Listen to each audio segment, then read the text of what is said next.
Hello friends, સોની મારા જય શ્રી કૃષ્ણ। તો હું તમને આજે આ વિડીયોમાં બતાવવાની છું કે મશીનની સાફ સફાઈ કેવી રીતના કરવી। તો તમે જોઈ શકો છો મશીનમાં દોર લાગેલો છે। આપણે રોજ ઉપરથી સાફ કરતા હોય છે, ડીપ ક્લિનિંગ નથી કરતા હોતા રોજ જ, પણ અઠવાડિયામાં કે 15 દિવસે ડીપ ક્લિનિંગ મશીનનું સાફ સફાઈ સરખી રીતના કરવું જરૂરી છે કે જેથી આપણું મશીન એકદમ સરસ રીતે ચાલે। તો તમે વિડીયોમાં જોઈ શકો છો અહીં ઘણી બધે દોરા પણ ભરાયેલા છે અને કચરો પણ જમા થયો છે। મશીન પગથી કે મોટરથી ચલાવતા હોય તો બંને રીતે સાફ કરવું જરૂરી છે। જો તમે મશીન મોટરથી ચલાવતા હોય તો સ્ટાર્ટરમાં કચરો ભરાવાની શક્યતા રહે છે। સ્ટાર્ટરની અંદર તમે વિડીયોમાં જોઈ શકો ત્યાં પણ દળ જમા થયેલો છે અને મશીનના નીચેના ભાગમાં પણ દળ જમા થયેલો છે। તમે વિડીયોમાં જોઈ શકો છો આપણે રોજ ઉપર પરથી સાફ કરતા હોય છે, પણ નીચેથી બધી જગ્યાએથી સરખી વ્યવસ્થિત અઠવાડિયે નહીં તો 15 દિવસે એક વખત સાફ કરવું જરૂરી છે। મશીનમાં જ્યાં કચરો જમા થયો હોય તેને સાફ કરવા માટે મેં અહીં ડિસમિસ લીધેલું છે, બ્રશ લીધેલું છે, ચીપો લીધેલો છે ને એક લાંબી મોટી સોય લીધેલી છે। તો સૌથી પહેલાં આપણે બ્રશથી આ રીતના સાફ કરી દેવાનું છે। તમે વિડીયોમાં જોઈ શકો છો એટલે બધો જે કચરો હોય એ બહાર નીકળી જશે। અઠવાડિયે કે 15 દિવસે મશીનને ડીપ ક્લિનિંગ કરવું જરૂરી છે। તો તમે વિડીયોમાં જોઈ શકો છો મશીનની જે મોટર છે એના વ્હીલમાં વાર અને નાના નાના દોરા ફસાયેલા છે, તો એ કાઢવા જરૂરી છે। તો તમે જો એ નહીં કાઢશો તો મોટર એકદમ હેવી ફરશે અને ડીપ ક્લિનિંગ કરવું જરૂરી છે કે પાછળ જે મોટરના ભાગમાં પાછળની સાઈડે કચરો ભરાયેલો છે। તમે વિડીયોમાં જોઈ શકો છો કે આવી રીતના જે બ્રશથી બહાર ના નીકળે કચરો તો ચીપિયાની મદદથી બહાર આવી રીતના કાઢી લેવો।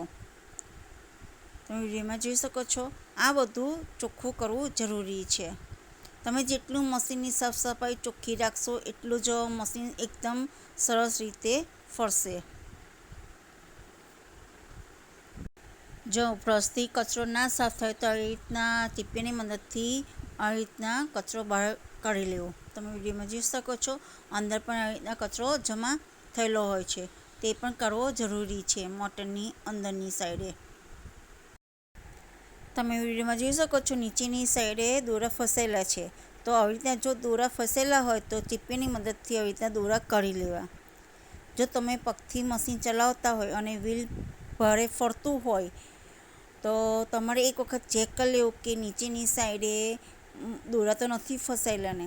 જો દોરા ફસાયેલા હશે તો ચોક્કસ મશીન ભારે ફરશે। તો અવશ્ય એક વખત ચેક કરી લેવું કે મશીનમાં દોરા તો ફસાયેલા નથી ને, અને ફસાયેલા હોય તો આવી રીતના કરી લેવા। તો તમે વિડીયોમાં જોઈ શકો છો કેટલા બધા દોરા ફસાયેલા છે, તો આવી રીતના ચીપિયાની મદદથી દોરા બહાર કાઢી લેવા।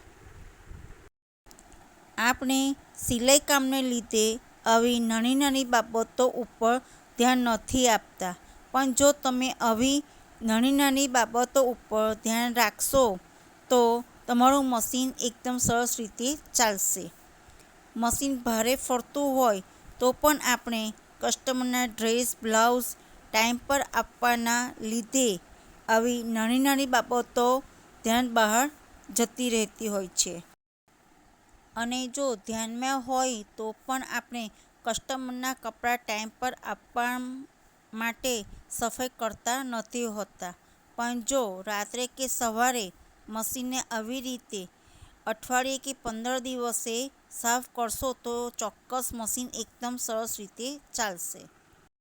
તો તમે જોઈ શકો છો અહીંયા જે વ્હીલની અંદર બધા દોરા ફસાયેલા હતા તો બધા જ નીકળી ગયા, અને જે પણ દળ કે કચરો રહ્યો હોય તો આવી રીતના ચીપિયાની મદદથી આવી રીતના બહાર કાઢી લેવો અને પછી બ્રશથી સાફ કરી લેવું।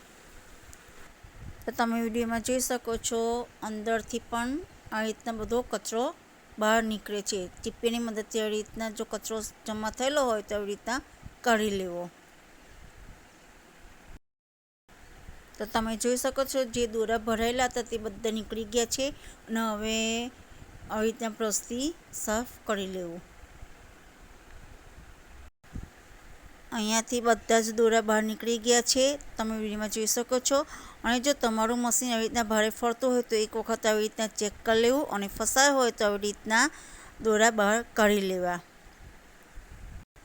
અને જે લોકો મોટરથી ચલાવતા હોય તો નીચેના સ્ટાર્ટરમાં પણ આવી રીતના દોરા કે કચરો આવી રીતના જમા થયેલો હોય તો આવી રીતના કાઢી લેવું. તો તમે વિડીયોમાં જોઈ શકો છો કેટલો અંદર દળ, કચરો, દોરા બધા ફસાયેલા છે. તો આ પણ સાફ સફાઈ અહીં આગળ કરવી જરૂરી છે. તમે વિડીયોમાં જોઈ શકો છો કેટલો કચરો જમા થયેલો છે. તો આવી રીતના ચીપિયા અને બ્રશની મદદથી સાફ કરી લેવું. મશીનના નીચેના ભાગે પણ દળ જમા થયેલો છે તો બ્રશની મદદથી આવી રીતના સાફ કરી લેવું. તમે વિડીયોમાં જોઈ શકો છો. આપણે જ્યારે ઉપરથી જ મશીનને સાફ કરતા હોય છે બરાબર, તો આવી રીતના નીચેથી પણ સાફ કરવું જરૂરી છે. તમે રોજ ના સાફ કરો તો કંઈ નહીં, પણ અઠવાડિયે 15 દિવસે નીચેથી પણ આવી રીતના બ્રશથી એક વખત આવી રીતના ક્લીન કરી દેવું. તો તમે વિડીયોમાં જોઈ શકો છો નીચેના ભાગમાં જે કચરો જમા થયેલો હતો, દોરા ભરાયેલા હતા, તે એકદમ સરસ ક્લીન થઈ ગયેલું છે. અહીંયા જે દોરા ભરાયેલા હતા મશીનના સ્ટાર્ટરની અંદર જે કચરો બધો જમા થયેલો હતો એકદમ સરસ સાફ કરી દીધેલું છે.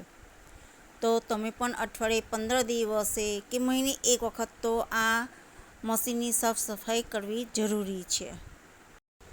પછીથી ચોખ્ખા કકડા વડે આવી રીતના મશીનને અંદરથી બહારથી બધી જગ્યાએ એક વખત આવી રીતના સરસ રીતે લૂછી કાઢવી. એટલે જે કચરો આજુબાજુ ઉડ્યો હોય મશીનની ઉપર તે પણ ચોખ્ખું થઈ જાય મશીન. તમે વિડીયોમાં જોઈ શકો છો આવી રીતના એકદમ સરસ ક્લીન કરી દેવું.